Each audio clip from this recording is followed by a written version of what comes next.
At Direct Service Garage Doors, we are your one-stop shop for all things garage door. From garage door repair and broken spring replacement to new garage doors and openers, we do it all. We're proud to be among the highest-rated local garage door companies in all of Central Arkansas. Our highly trained technicians are available 24 hours a day at no extra cost to you. So if you have an emergency, call us today, 501-244-3667, or visit our website at directserviceoverhead.com. Don't wait days. We'll fix it now.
All right.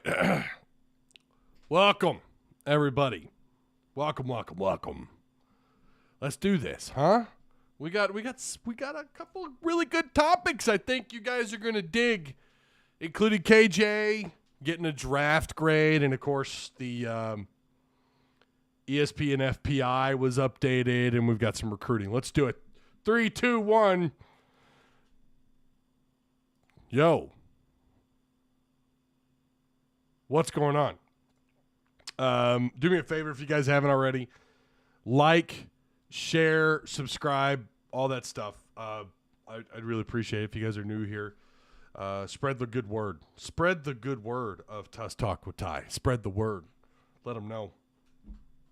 So, first, I want to give you guys an update. The Patreon was sent out today. So I think we actually added a couple of newbies to the PTN Patreon, which we know is Tuss Talk with Ty Patreon now. I just haven't gone over there and changed all the cosmetics yet of the Patreon, but I do appreciate each and every one of you guys. You're keeping the dream alive, and I am not here without you guys, and of course without Direct Service Overhead, the garage door company. They offer same-day services. 24/7, 365 days a year. They offer emergency service, free estimates, quality parts, affordable outcomes, hundreds of 5-star reviews. Better than best results. Give them a call today at 501-244-3667. Again, that's 501-244-3667. All right, let's get caught up for a minute. And for those of you who have been here since the very beginning of the live show, thank you for your patience. I appreciate each and every one of you guys that are here now, but of course those of you who came in right as soon as the notification went out, I know who you are. Patrick Champion. Tyzilla, he says. That's right. 3, 2, 1, yo, welcome back, Ty. Thanks, Chris. I appreciate that, man. What's up, Chris Johnson? Yo, Ty's back. And waited until almost 6 for Haas. I did.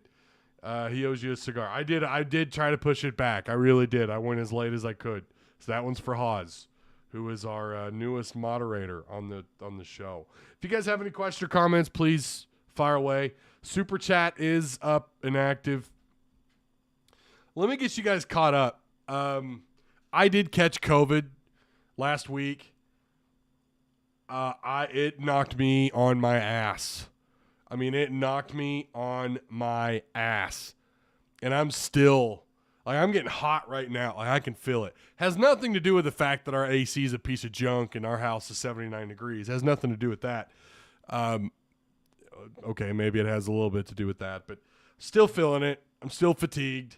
Headaches are gone. Body aches are gone. I'm getting my sense of smell and taste are coming back, but they're not all the way back. My wife's on the way home with Subway. I hope to God I can taste that Italian BMT with spicy mustard, salt and pepper, tomatoes and pickles. I hope I can taste it, because if not, then that's just a waste of money and I should just ate a piece of bread for dinner. I am still definitely feeling it. I'm going to tell you guys right now, and I know a couple people have reached out and they said it hit Springdale pretty damn hard. No one's getting hospitalized. It's really like, it's like the worst.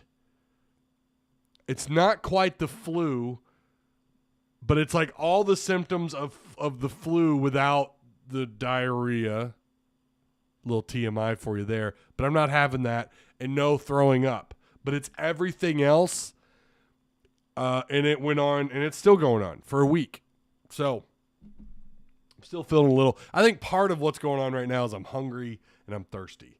Didn't really eat much today. So, all right, Ty, sub to Patreon before speaking in Discord. I appreciate that, Swaggy.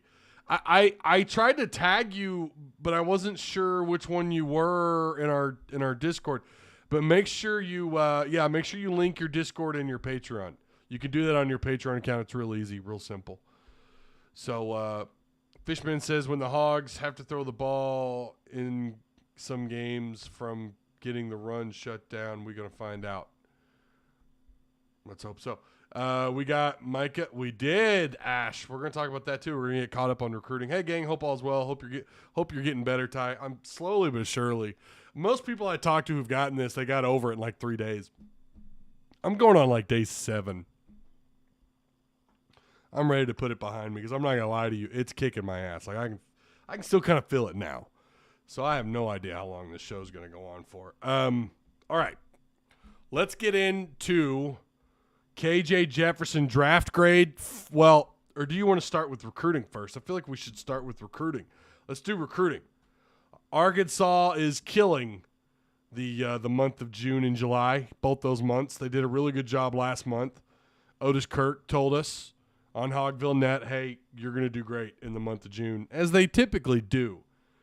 But they did really well, man, and really excited about what they did there. And then, of course, they managed to bring in the month of July. You've had quite the day as well. Paris Patterson and TJ Metcalf committed. And then July 4th, the 4-star Micah Tease, who's received, he's receiver / defensive back. He's going to play wide receiver here. Technically, he is he's the only receiver. Unless I'm missing somebody. I'm sure there's someone I'm missing on. But he's going to end up playing wide out here. He's out of Booker T. Arkansas's had success at Booker T. For anyone who's kind of new to recruiting or maybe haven't really kept up long term there. They've done pretty good. They've landed some prospects out of Booker T in the last several years and going beyond that. But he is considered, Micah Tease's top 150, top 140 on 247. They have him as the number 7 athlete and the number 3 player in the state of Oklahoma. In the country, he's ranked 152. He's the number 11 athlete, and he's the number 4 prospect out of Oklahoma. Now, we have to kind of dig in a little bit. Why did he pick Arkansas? We'll find out from Otis. He and I are plotting out a time on Saturday to record. So, excuse me. Hang on. Told you I'm still fighting this thing.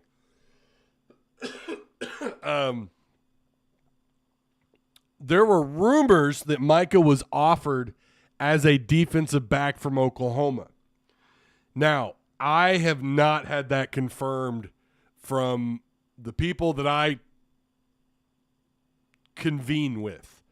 One of them had said, yeah, I heard that too, but I can't confirm. Meanwhile, the other 3 were like, I'm only seeing that on message boards. They can't get that confirmed.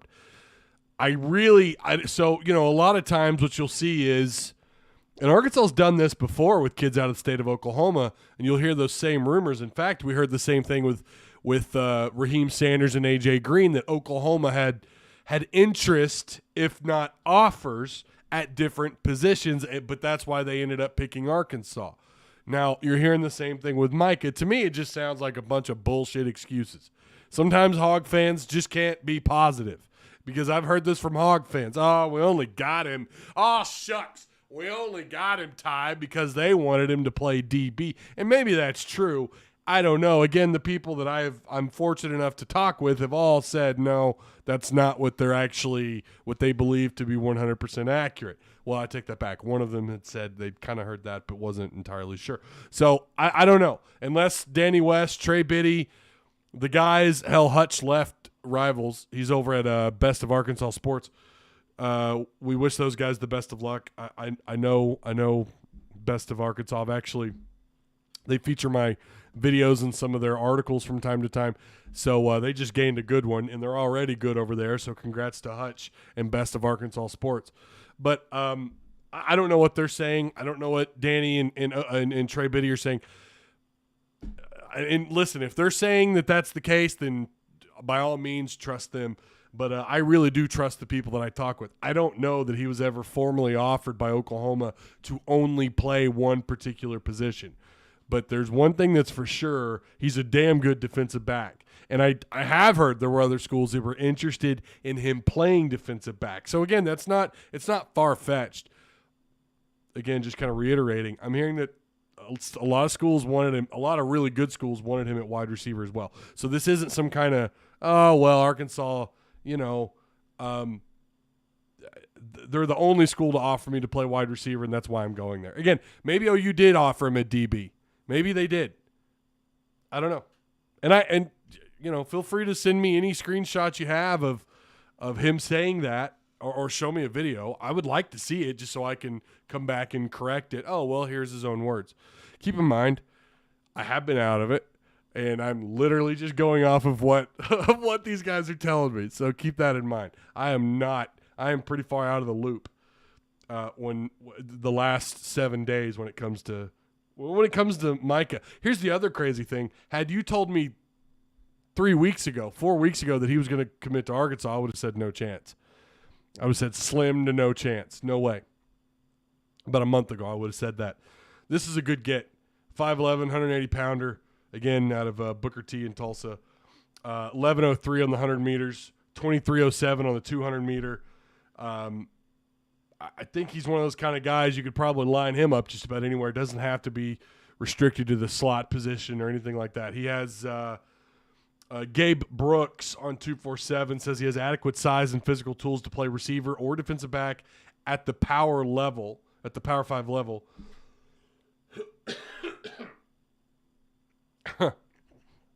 Athletic athletic build with some space to add mass. Plays fast with impressive functional athleticism, shows easy speed with smooth acceleration and a big play top end. Run by burst at receiver and make up speed and coverage. Good ball skills regardless of alignment, but especially if projected in the secondary. So, and this is the other thing that I have heard is he actually does do well. In fact, some believe he has a higher ceiling as a DB. I mean, we'll see. When you're talking about 16, 17-year-old kids, who knows, right? They can go to college. They go to the right school and do just fine. Joe Adams was a really good example of that. Joe Adams, who was committed. You guys remember, part of that 2007, 2008 recruiting class from Bobby Petrino that featured, Jarius Wright, Joe Adams, Greg Childs. Who's the other one? There are all kinds of great players. All the Warren kids. Anyways, he was committed to USC, and they were going to play him at DB, and Arkansas and Petrino said, you know what, though, and even though he was evaluated, I remember that a little bit. I remember that being the word. Well, he's going to do better as a DB. Look what he did as a wide receiver here, especially punt return. Arguably one of the greatest punt return. I mean, of course, DBs can they can return punts, but I'm just saying he clearly showed, the ability to make things happen out in the open field with the ball in his hands. So you just never know. He was a damn good wide receiver. Could he have had more success in the NFL as a DB? Maybe. I don't know. You just never know, man. That's hard to say. Look at, and Matt Jones is another good example of that. Matt Jones out of high school was recruited by a lot of schools, and I can remember sports radio to this day talking about how all these schools are interested in him playing wide receiver. He had great speed, great ability to leap to the ball, because he did play a little bit of wide receiver in high school. And, of course, that was also some drama, right? He wanted to play quarterback. But then with no wide receiver experience at all, at the college level, I should say, outside of lining up for some trick plays at wide receiver, gets drafted in the first round. Top 30 pick, or top, 28th pick or whatever to the Jags. So you just never know, man. You never know. But turns out, in that case, the high school scouts were right. He would have projected higher as a wide receiver. But who would have known he was going to drop a 4.37 laser? Oh, my gosh. July 9th. Oh, don't spoil it, Marcus. Yeah, recruiting's not over for the month of July. And there's some other names to keep an eye on, too. I have watched some of Tease's film, and yeah, the guy is gifted. Very, very good pickup for Arkansas, without a doubt. There's too many tabs pulled open here. So he's so far for me, he's the biggest surprise in this class. I did not, even when I knew Arkansas, and look, I know about the visits, I get it. I just wasn't sure. We've been in this scenario before where a guy takes visits, but all the rhetoric and everything you read and most of the leans and everything are to another school. I just wasn't sure that this was going to work out or not. But that puts Arkansas at number 6 with this class. How many 4-stars is that now for 247? That's 1, 2, 3, 4, 5, 6 4-stars, right? Am I looking at that right? 1, 2, 3, 4, 5, 6. Yeah. And I think Quincy Rhodes, Dallas Young are going to get a bump too. You never know. That's 20 commits and a really, really, really impressive pickup. Let's see. The cookie duster grew back in. Man, that grew back in a while. It's been a while. It's been a minute since you've been in here, Marcus. It took me 3 weeks to get over it in January, Ty. I hope you continue getting better, dude. Yeah, man. It's like you could feel it. Like if I stare somewhere long enough, the room starts to kind of shake a little. And I'm getting really sweaty. I'm doing the best I can, I promise. I will make gaffes, mistakes, and I will mess things up here, I'm sure.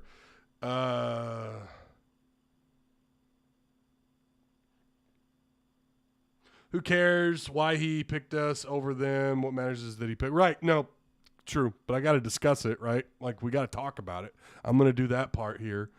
I think that, again, I feel like, yeah, anyone who offered him at wide receiver, he probably was going to take it, right? I just don't know that OU offered him only as a DB. Joshua Manning. Glad you asked about Joshua Manning. At the moment, Ash, I would say no. I would lean no at the moment on Manning. And that's just talking with some folks. 9 weeks away. Yeah, tell me about it. What's up, Alex? How you doing, man? Manning pushed his commitment back to unknown time. Yeah, he was supposed to commit to Kansas State. That's not happening. I apologize for coughing. Let's go over some names here really quick. Now, Otis and I are going to sit and chat about these guys, and he has an article out over on Hogville.net if you want to get to know these guys a little bit better. And so I've already kind of been asking around about some of these cats. You've got Jalen Braxton, right? Braxton, who is going to announce on the 9th. I mean, let's just put it this way. You guys who are in our Discord, who have your links account to, or your Discord accounts linked to your Patreon, you knew about some of the stuff that was happening over the weekend, or over the last several days, because you're Patreon supporters and you're in that page. So I just highly recommend, if you're in our Discord and you're a Patreon member, you need to link these accounts. But I will say you're in pretty good position with like 3 of these 4 guys I'm about to mention. Okay, you've got this 6'3", 6'2", kind of edge rusher / outside linebacker, Brad Spence, who has a younger brother, 6'2", 6'3", 225, out of Houston. Let's see. He released his top 3. Arkansas was in it. He, visited Arkansas on the 10th through the 12th. And they also offered his brother, Trent. So I think you're a lean there based on what I know. No idea on an actual – I don't know that he's made any comments about any announcements. Feel pretty good about Brad Spence. I'll just say that. Then you've got Vyson Lang. Okay, this kid, another one of these offensive linemen.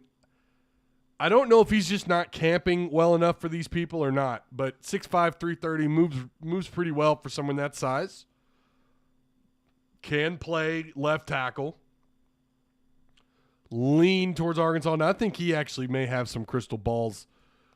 I think both those guys have crystal balls in their favor.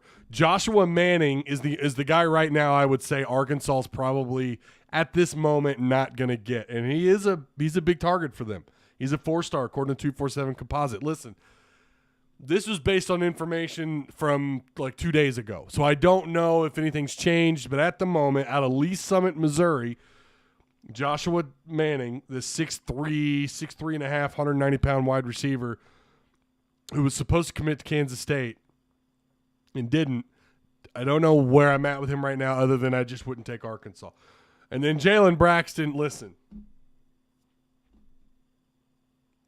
Yeah, I definitely lean towards Arkansas with him. So there you have it, right? Okay. Jones was 21 pick. Okay, 21. My bad.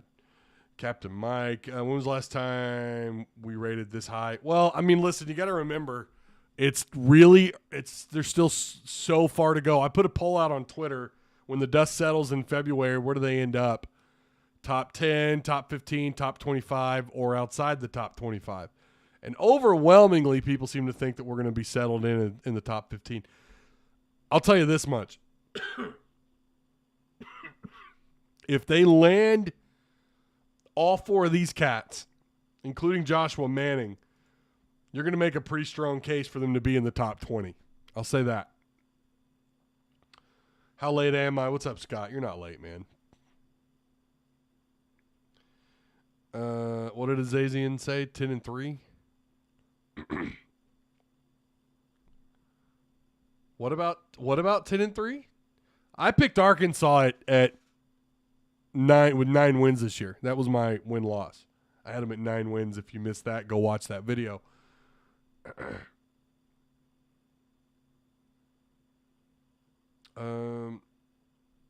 When Tease gets on the hill, I think he could probably put a little. Yeah, he does need to put on a little bit of weight, a little bit. Where did Azazian really say 10-3? I mean, look, some people have him at 7-4. At least we're having a conversation about finishing that high. We never have had it before. Well, I mean, you have. There were a couple of Petrino classes that barked in the top 20. Brett Bielema, I think, had a top 20 class. Did he not? It's just not consistent enough. I have them. I'm going to update. Right now I've got them, and I made a change. For those of you who pay attention to my on Discord, on the 2023 recruiting page. Again, it's on Discord. It's on the left-hand side of Discord. I have notes there. This was updated. My 2023 class projection right now is 25 through 30. And I'm sticking with that unless they go 4 for 4 here. If they get all 4 of these kids, yeah, no, they're going to be I think they're going to be in the top 20. And I also think you're going to see some guys get some bumps, not necessarily in stars, but just in terms of ranking. Pretty sure Trey Biddy said if you put this class in last year's cycle, it would be 23rd, and we're not done, but I guess you can sign more players.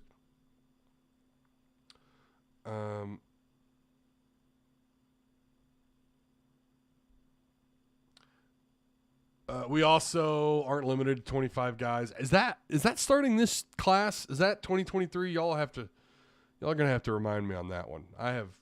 Since they passed that, I wasn't sure on the timing. I wasn't sure if that was this year or if that went into next year. So yeah, you're not capped if that's the case. Yeah, it's wide open as long as you can get to your 85, which is still tricky because you got to figure out who the hell's going to go into the portal. There's no way of knowing that until they do it, until they actually, and even then you don't know, are they coming back or not. Usually finish high and early signing period, fall on National Signing Day with big recruits waiting. Yeah, it's usually how it goes, Daniel. Yep. So this class is stacked. I don't care. Like if we're going to sit here and talk about stars, I don't care if someone's a 3-star. That doesn't mean that they're whatever. Yeah, you want to finish. Yeah, and stars do matter. And you would like to finish in the top 8 every year in the SEC. You would love that. That puts you in the conversation somewhere in the top 20, top 25 every year. But some of these cats, I mean, these are really good players. Some of these guys, like TJ Metcalf, I mean, I've heard some really impressive things.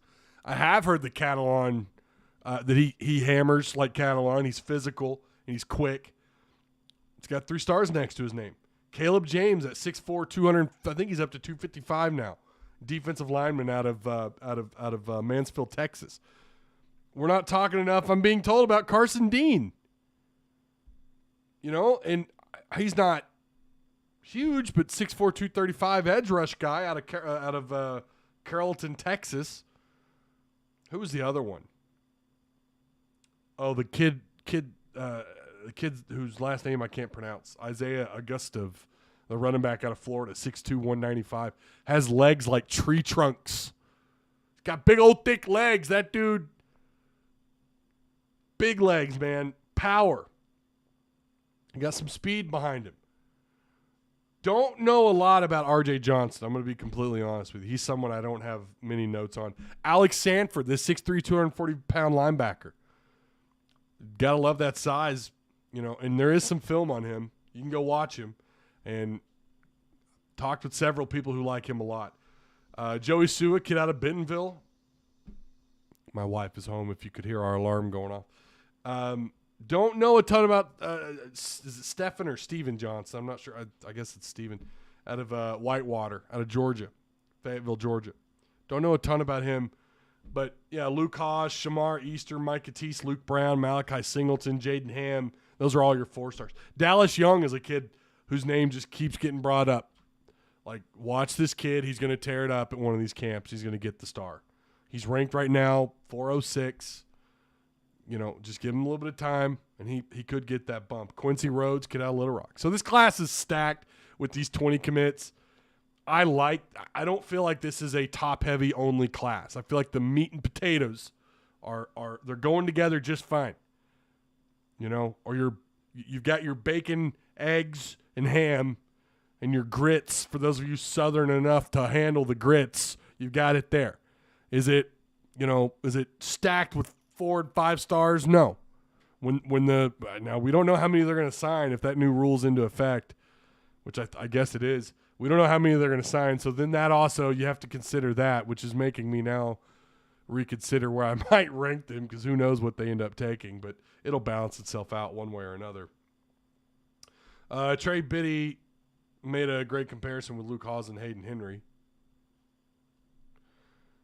Saw where Powell is cleared for action. We knew that was going to happen.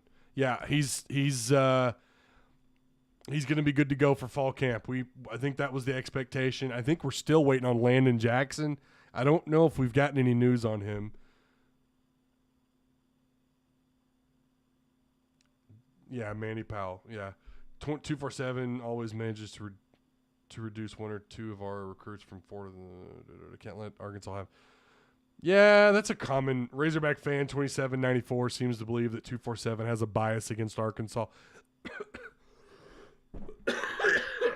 I could see that. I do think they kind of cater to the bigger schools, but I've also seen Arkansas gain a kid, several kids, and then they get bumps forward. So, what's the deal with the Michigan State guy? Kansas State is blaming Missouri for him changing. I don't know anything about that.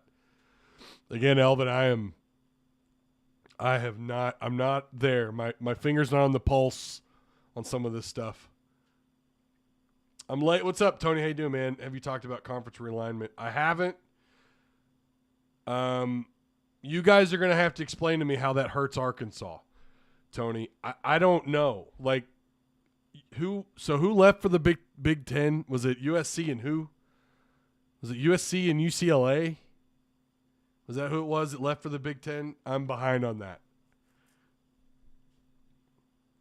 Yeah, Malachi did pretty well at the Elite 11. He finished 11th, right? And there's 20 prospects in that camp. They bumped Malachi up. They did. And that happens a lot, but I do believe they cater. I do believe they cater to the largest accounts, right? The teams with a ton of fans that are active on their boards that pay the most, right? With the most payment, the bigger schools who have the larger followings. I do kind of think, I don't have any proof to back that up, but it certainly sometimes feels that way. SEC apparently trying to add Clemson, Florida State. It's only a matter of time.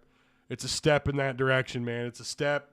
What I think will end up happening is it's going to be, NFC East North or NFL AFC versus the NFC. I would rather it go that route, where you still have the SEC, but you've got the SEC, then you get the Big Ten, and then that's it, right?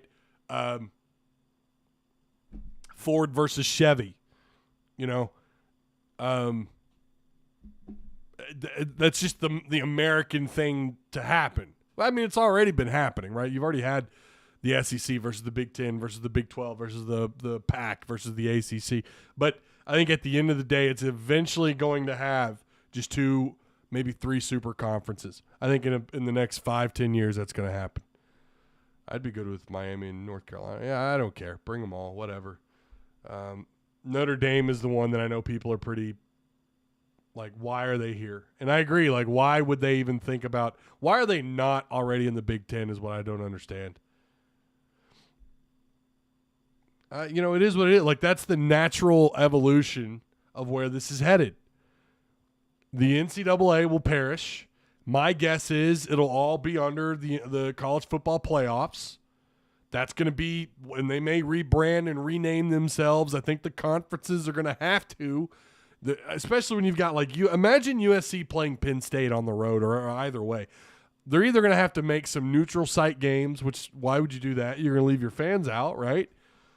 Or you're just going to have to suck up one really long flight. And then, there were rumors for the longest time that they were going to add more games anyways. You already had that happen in the NFL. What are they up to? 7? How many games do they play now? Is it 17?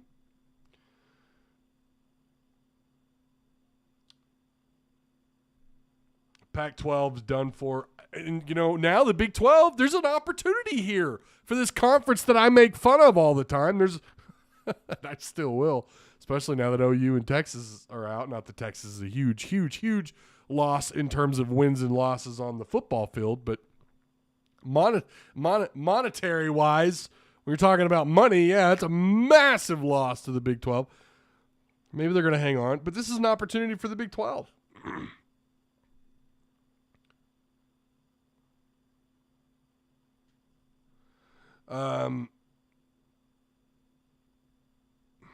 Do you think Arch will be invited to the passing academy? I have no idea, man. USC, UCLA to the Big Ten, 6 Pac-12 teams in negotiations. Yeah, I saw that with the Big 12. Yeah, and then the ACC and the PAC want to have where they just play each other for a chance at a national championship. You're going to do that? You're going to try and do something like that without the Big Ten and without the SEC? Good luck. I'm really interested to see what Notre Dame and Oregon do. Yeah, Oregon, Phil Knight wants to get them out. Phil Knight wants them to join, what did he say, the Big Ten or the SEC? I don't know. Do you think it'll change all the sports? Yes. Yeah, it's gonna have an impact all the way through football, basketball, baseball, women's sports, you name it. It's going to have a massive impact. And I think it's going to be under the umbrella of the college football playoff. Well, for football anyways. It's going to be under that umbrella. It's a roller coaster ride, and for the people who hate it, look, it is what it is. College football is or college athletics. Is the beginning. I don't want to say the beginning of the end. For some of you, it is. Some people are getting really turned off by the conference realignments, by the NIL stuff. We always knew this was going to happen, unless you had your head buried in the sand. It doesn't make a bunch of sense geographically. No, it doesn't. It makes no sense geographically. I could have told you that when West Virginia joined the Big 12. Or when TCU was in the Big East. You remember that? TCU was in the Big East. Were they not? For like a while? What? What are we doing? Why isn't Notre Dame playing in the Big Ten? Why aren't they in the Big Ten? Why isn't this handled like the NFL handled its teams with all the rules and regulations and with how they handle scheduling and everything? Why do they not have someone in control of all this? It's a mess. It's a complete mess. And the NIL stuff complicates it even further, Do you think Katron Jackson will have a breakout year? I think he very well could. I think if there's anybody that I'm going to look at to have a great year of that receiving core, didn't have an impact as a freshman, had very little impact as a freshman, had a really strong spring camp. Like any of these guys could blow up, man. I mean, line their names up on a dartboard, put a blindfold on and toss some darts. I mean, any of those names are going to come up. I think any of those guys could blow up.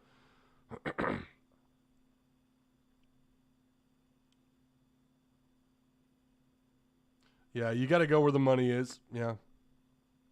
And the teams that aren't going to, there's going to be a lot of teams left out, a lot of teams left behind.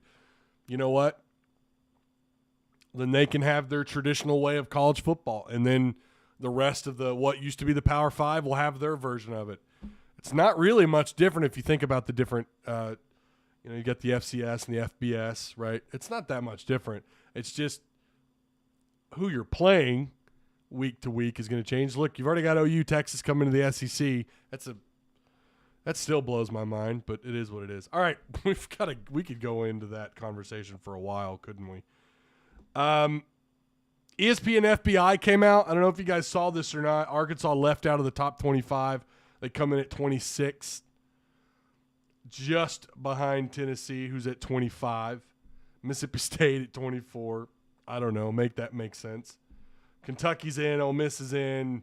Auburn, LSU, Georgia, and Alabama. Georgia's at 3. Bama's at 1. How many top 10? Let's see. 1, 2, 3, 4, 5, 6, 7, 8, 9, 10. So they have 3 SEC teams in their top 10. And they've got Auburn. That's their football power index. They updated it. I guess they updated it today. I don't have a problem with Arkansas not being here because the FPI, as Haas will tell you and remind all of us for the 5,000th time, it doesn't matter. Like it is truly a pointless. It's not an accurate description of any team. This is what they say about the FPI. Per ESPN, the Football Power Index is a measure of team strength that is meant to be the best predictor of a team's performance going forward for the rest of the season. They don't give you any actual. FPI represents how many points above or below average a team is.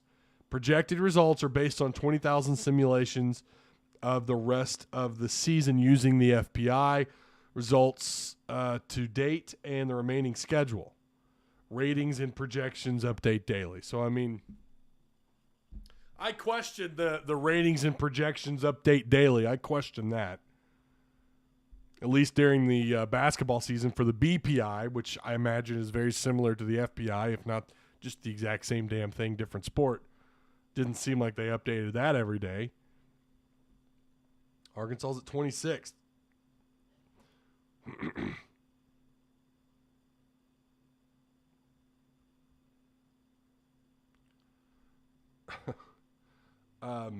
Yeah. Leon Hayes wants to know, what I haven't heard much is the negative impact on student athletes going from one coast to another. Think about a baseball series on a weekend. Yeah, and I think baseball, they're willing to be a little more mindful. I think, they don't do very many of those. What do you get? One tournament a year where you go, Arkansas goes to Texas, right, to go play in whatever tournament in Texas. It's not like they travel to, far north, up northeast, or far out west. Like baseball, I think they're going to be a little bit more mindful. The BPI is also ass. Disregard it too, says Haas. If you guys didn't know, Haas, the second moderator of the Tuss Talk with Ty YouTube channel, is very anti power index of any sort, baseball or football. KJ freaking Jefferson gets his very first, as far as I know of, his very first draft grade / profile, I guess. This is actually SI.com from the NFL Draft Bible. Fan Nation, it's all under the SI, under their umbrella. They have a pretty lengthy evaluation on him. I'm not going to read the entire thing. They have him listed at 6'3", 236 pounds. They have his 40 time. Did he run his 40 out of high school? I don't remember. 4.68 is what they say. One-liner, a forceful quarterback, Jefferson plays the position like few others, and for good reason, as there are few of his stature. 6'3", 236. That'll get you that kind of one-liner, right? Their evaluation, colossal for the position, frame is reminiscent of an outside linebacker. Of course it is. We've been saying that for a while here, haven't we?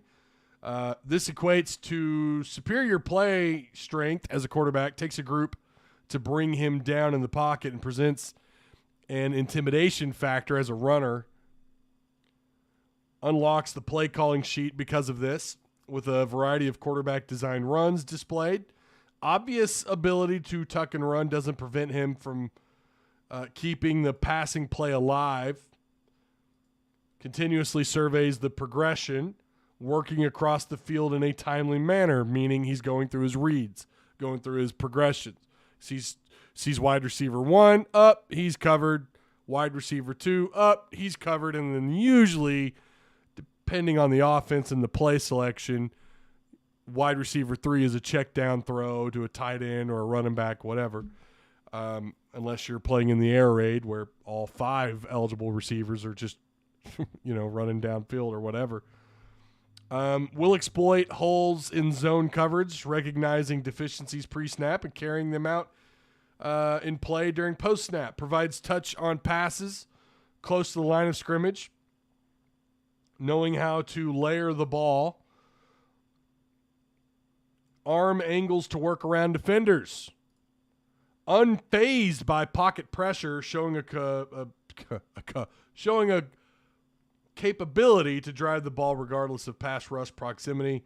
Accurate on his numbers, or accurate on his attempts outside the numbers. Precise ball placement and timing on back shoulder throws. Stretches the field with notable deep ball reliability. The negativity, or the negative on this is, let me find it. Limited in his ball velocity, not due to strength. So not due to lack of arm strength is what they're saying, but by a lack of lower body activity. So I'm assuming they're talking about planting his feet in proper hip motion, I'm assuming. Seldom generates power through his hips into an upper body rotation, opting to throw with pure arm. Accuracy and ball location takes a dip when on the move. Now, here's why I disagree. Questionable decision-making. Come away wondering who was the intended target at times. Well, okay. I mean, as far as the questionable decision-making, like I get not just a lack of interceptions tell you how good your decision-making is as a quarterback. I would argue interceptions or turning the ball over, passing percentage, pass completion percentage, I think to a degree, when you're talking again about quarterback decision making, and then getting the ball in the hands of the guy who can do the most with it, right? That to me is but they don't really go into a lot of depth there. They don't point out that, he only threw 3 picks in 2021. I would argue his decision making was pretty solid. Did it feel like he went to a check down target or was more willing to just throw the ball away at times? Maybe. Their final little bit of analysis on him. Jefferson may be rough around the edges as a passer with an obvious need to improve mechanically. What is sure, though, is his ability to gain the amount of yards and points needed to win games. If he can build off an impressive 2021, look for Jefferson to become a riser during the draft cycle. They give him a grade at the 5th round. That's his grade, the 5th round. Now, I don't take issue with that because I've said for a while, even after 2021, he looks to me like a 3rd to 5th round quarterback. Isn't a superstar, but is good enough to carry this team on his shoulders. Could develop into a superstar this year. You're not going to have 1st round wide receiver to throw to. Treylon Burks. You're not going to have Burks to throw to. But there's other possibilities at the wide receiver position, guys that could really come through clutch big time, right? For KJ. I think the biggest question, and I've seen some people posting their position grades, and a guy on Twitter who's actually the ESPN, Josh Bertaccini's producer, Ruggs. He put out a position by position, Joshua Rugger, position by position grade. And I agreed with a lot of it. He has quarterbacks at A. I think that's fair. I'd say A-, somewhere in there. I'd feel a lot better if we knew that KJ's arm development was coming along where it should be. We just don't know. But we do know his freshman to sophomore growth was very nice, talking about his redshirt freshman year to his redshirt sophomore year. He's got running backs at A. O-line at A-. I would say B+, simply because of left tackle. But tight ends, he gives a B. I think right now I would argue like a C- because Hudson Henry's not developed there at all. I mean, the guy can't stay healthy. Nathan Bax is probably going to be in play quite a bit this year simply because of his ability to block. And Trey Knox in the passing game needs to develop. And this is when you're talking about going through your reads and progressions, you need someone like a Trey Knox. Trey Knox could be huge and is going to need to be huge this year. He's going to need to be, in my opinion, not a huge chunk of the offense, but he's going to have to make up for a lot of the short yardage throws, right? When you're talking about needing a 3rd and 4, 3rd and 5, whatever, and you want to throw the ball. You don't want to go to the power run, or you don't want to go to the RPO to run the ball. Or just a straight-up give to the running back. When you want to try and throw the ball on 3rd and medium, Trey Knox is going to need to be that guy. Doesn't mean someone else can't. But looking at these grades on the offensive side, I think Ruggs is pretty close here. But tight ends, again, I'd probably put it C- just because of the unknown. We need tight end to come through this year. It's got to be a position of reliability. I think Arkansas, when they moved the ball the most efficiently last year in the second half of the season, it was when they were throwing the ball to Blake Kern or Trey Knox. When they were trying to get the ball out on 2nd and short, 3rd and medium, whatever, or even on when they rarely, if ever, threw the ball on first downs. Every once in a while, it was a little check down throw to one of those tight ends. Tight end's going to have to become a bigger factor this year. So KJ is going to need a little bit of assistance, and that will obviously boost him. That gives him a better opportunity when you're talking about his grade. You know, when you're able to put up more yardage and kind of pad the stat sheet a little bit and get those numbers more in the green and the positive, and more of the offense comes together and they're you know, they're vibing well, as the kids say today. I think the sky really is the limit for this offense this year, but everyone's got to be on the same page. I think KJ, again, fifth round grade. I don't have a problem with that. I think if he has a strong enough year, and then the question is, would he leave for a fifth round grading? Would he leave for that, or would he want to come back? Because he does have another year of eligibility, by the way.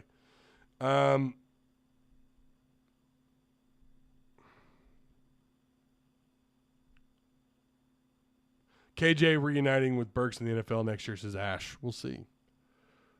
Hornsby probably leaving next year. Well, we don't know what we don't know, and right now, who knows? I think if KJ Jefferson leaves this year, I don't know why he would leave, because you're right in the mix. I hope Trey Knox finally puts it together and becomes tight end. We all hope he can be. He has put on some size, and I can verify that. The guy walked 20 feet from me at that camp. That dude, he looks the part. I'll say that. We actually get to see our basketball team before the football team. Yeah.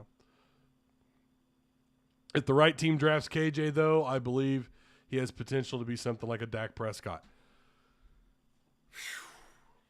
I don't know, man. That's saying a lot. We'll see. We'll just have to wait and see. You know, Dak, way more polished in the passing game than KJ. Way more. I mean, let's just call it what it is. But KJ, who's got the wheels, he's got the arm talent. I think he's a pretty good decision maker, right? But he's got that size. And who the hell wants to deal with him at 6'3", 200 and whatever pounds he weighs now, 240? It's going to be a lot, man. I agree. I think KJ could be a deadly weapon in the NFL depending on the year he has bearing injury. Yeah. Yeah, I think if the right team comes along, I think there's truth in that. And they've kind of already got to be built for what he is, right? The offense has to be built, kind of cater that allows him, that caters to what he can do, especially in the RPO. And the NFL is adopting the RPO bit by bit, a little bit of the high tempo as well. If KJ loses 20 pounds, the SEC better look up.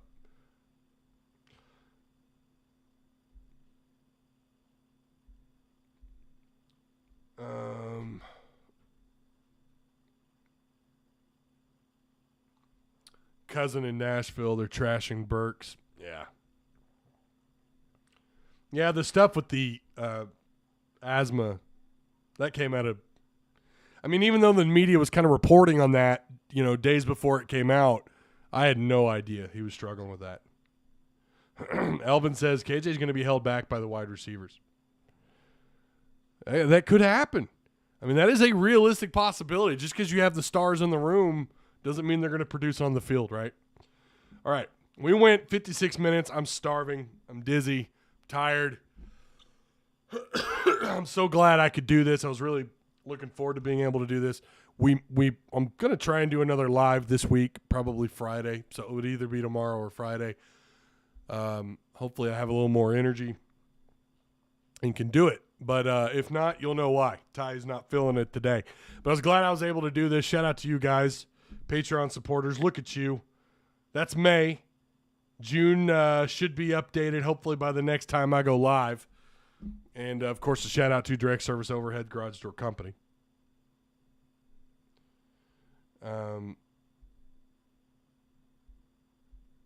Yeah, Discord. There's Haas with a Discord link. Go check out our Discord. Go join. I think we cracked 500 again.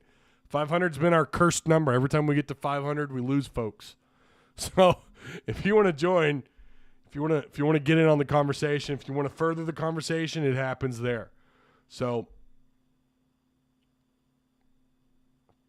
Dak understands where to put a ball to turn a miss into a catch or a simple completion into a touchdown. Yeah, Dak's kind of on a – I mean, will he ever win a Super Bowl? I have no idea. He plays for the Cowboys, so probably not. Oh, he just went there. I'm kidding. You never know. They should be a lot better than they are. I'll say that much. All right. Hopefully I'll see you guys again this week. If not, I'll see you next week, okay? Again, check out our Discord. If you want to join, the link is provided for you in the live chat. For those of you who are watching after the fact, please remember to slap a like on the stream. Subscribe if you haven't already, and share the content. Woo pig, and I'll see you guys around. We them boys. Oh, no. Go Rams, baby. Woo!